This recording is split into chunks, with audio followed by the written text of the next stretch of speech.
everyone, this is Maya Davis with FanBros.com, and we're here at New York Comic Con 2014 at the Dark Horse Comics book booth with Erika Alexander and Tony Puryear of Concrete Park.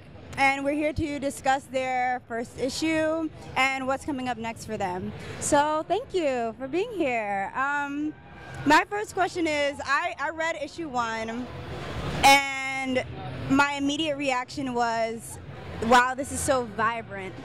That was the first word that came to mind. I mean, the colors, the characters, even though I don't know that much about them yet, they all stood out. And I just wanted to know if that's what you were going for. That's beautiful. Number one, thank you so much. That compliment is probably a wonderful compliment, and the reason I have to give the mic to Tony here is because he's responsible for the look, for the vibrancy, for the colors, and so go ahead and tell him about that. You know, I grew up in New York City, here in New York, and New York is not only a North American capital, it's a Caribbean capital, it's an African capital.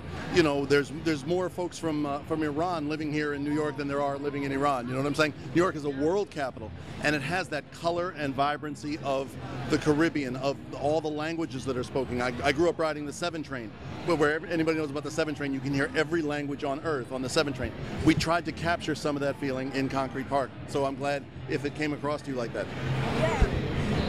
And I think what was great for me, because I'm into languages, just seeing the different words that were borrowed to express the multicultural nature of all the inhabitants of Concrete Park, like patty for money and other things like that. I thought that was really great. And I also thought it was great that there was so much diversity. Sometimes diversity is, you know, oh, there's representation, but that's not the same as being diverse.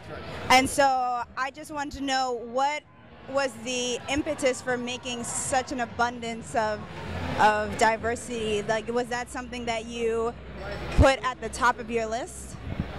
I'm glad you asked that question, Maya, because you're probably the first one to ask that question.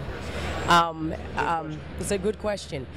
We wanted to write and make something that looked like our world, the world that we live in, not just because he's from New York. I'm from Arizona, up in the mountains. When I was up there, there wasn't much diversity. But that didn't mean that I'm not informed by my world and by the influence of all sorts of things. I was raised there by a lot of German Lutherans. I feel like that's part of me. Navajos were there, Hopi Indians, Mexicans. That's the world I live in. And then when I became an actress, I started to travel the world and had to become different types of characters. I did a play called The Mahabharata with Peter Brook and with the Royal Shakespeare Company. We went all around the world with a cast that had 28 different cultures in it, nationalities, excuse me, in it. That's the world I grew up in, that's the world I'm in. And if you go down any street in New York, you're going to pass down in one block several different types of people and languages. The fact that that's not represented more is shocking to us. So we didn't put it at our list. We just made a world that we live in, and we're actually a little shocked that when people say that they live in maybe Kansas or those types of places, there's always diversity, and they're always informed by it. Whether you like to put it inside and sort of speak to it is on you, but I think it speaks to us, and so that's why you see it. And we're all going to be in the future. I want to say that really clearly, that I've seen futures where we're not represented, as if we somehow vanished, as if people of color somehow vanished, as if these issues that we're trying to represent, issues of gender, of difference, of all of us are so different in this world. Is that going to go away and suddenly everybody looks like Captain Kirk? That wasn't the message of Star Trek. They were actually trying to have a diverse bridge with people from, including a green guy with pointy ears. They were trying that. We want to carry that on and say, we're all there in the future. We all have to deal. Now, given with the topic of diversity, I noticed immediately that the story of Isaac, everybody there, they were sent to jail. And, you know, in America at least, there is a large overrepresentation of people of color, specifically Black and Latino people, in jail. And so I thought that was an interesting parallel to current reality. Will you touch on any issues about incarceration and things like that? I think American jails and jails around the world have become hotels for people with problems we don't want to deal with. We don't know what to do with them, whether it's mental problems, whether it's poverty, homelessness, or the inconvenience of them being black. Yeah, or the inconvenience of we just don't want to deal with, so we have an injustice of a court system that overly complicates the system by putting a lot of people of color in jail, and whether they're there for good reason or not. When I say that, for being criminals, I mean, I think that we do touch on it because we don't just touch on it. That's the theme. That's how we get started.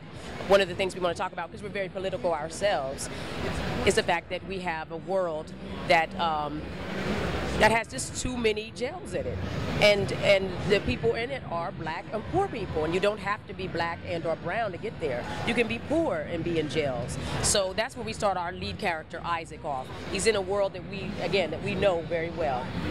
They all have barcodes on their faces because they all came here as prisoners, like a product, like slaves. They were scanned and accounted for, and they put in X amount of labor. Many of them died in the mines. The ones who survived, the real hardy survivors, like black Americans, are the people we meet in the story of Concrete Park. These are the folks who survived the mines, and now they've got to deal. But like Hamlet says, Denmark's a prison. This whole planet is a prison.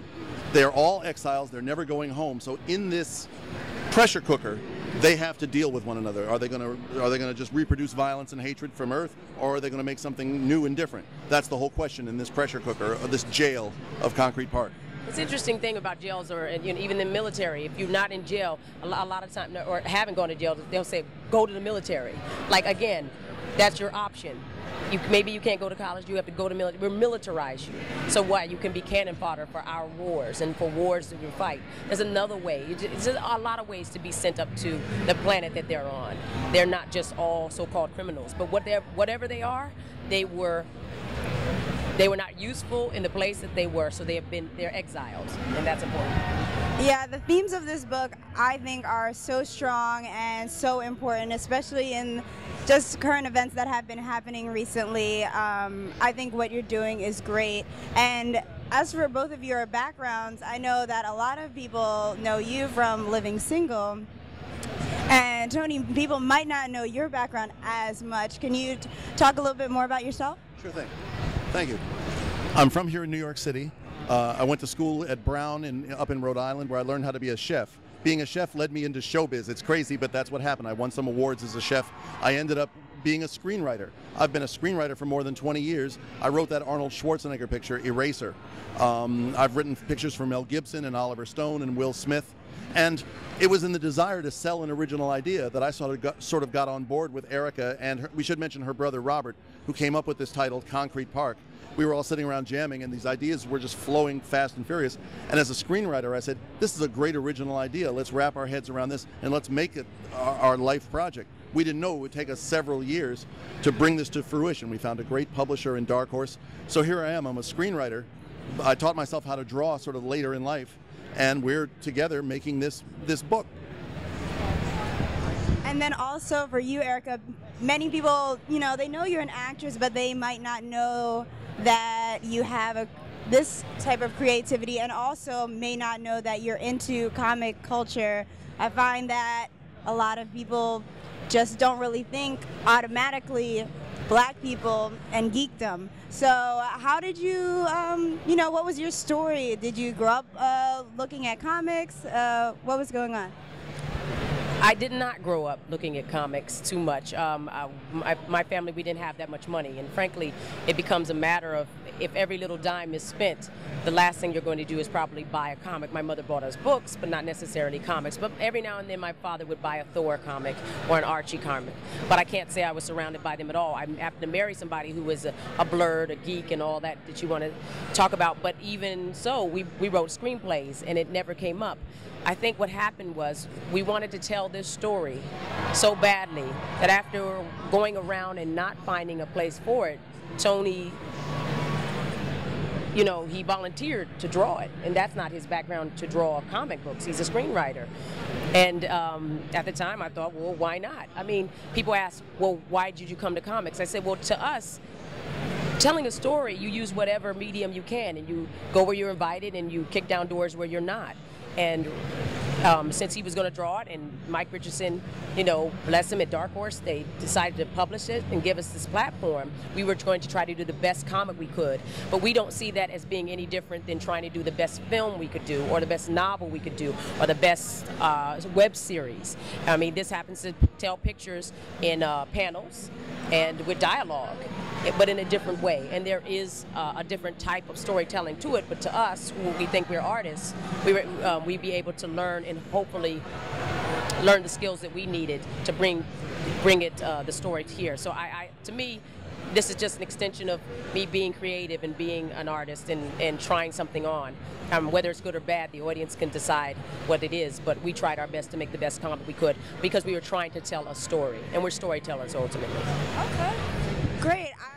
Hi, I'm Tony Puryear. When I'm not ruling the world, I listen to FanBros. FanBros has a rapid fire question, so I'm just going to pull those up and talk as long as we just did. Okay. And a word or two.